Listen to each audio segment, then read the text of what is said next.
நிறைவேத்திக்க போச்சு. கொஞ்சம் உயரத்தில் இருக்கிற மரத்தழைய மேய்ப்பன் சாப்பிட விட்டதே இல்ல.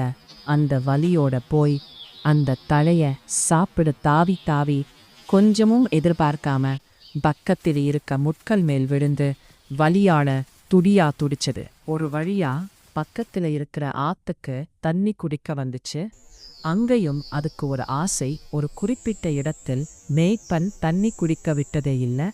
அங்கதான் போய் தண்ணி குடிக்கணும் நினைச்ச அந்த ஆடு நிறைய தண்ணி குடிக்கணும்னு நினைச்சு அங்க போகும்போது சேத்துல சிக்கி சாக போற நிலைமையாயிடுச்சு. அப்போதான் நினைச்சது, மேய்ப்பன் எவ்வளவு அன்போட இவ்வளவு நாள் நம்ம பாத்திக்கிட்டாருன்னு. அவ்வளவுதான் எல்லாம் முடிஞ்சதுன்னு கண்ணு மூடப் போகும்போது மேய்ப்பனோட சத்தம். மேய்ப்பன் வந்து தான் உயிரையும் பணயம் வச்சு அந்த சேத்துலேந்து அந்த ஆட்டை காப்பாத்திக் கொண்டு போனாரு. நாமும் நம்மை பாதுகாக்க நினைக்கிறவங்களோட அன்பு புரிஞ்சுப்போம். நன்றி.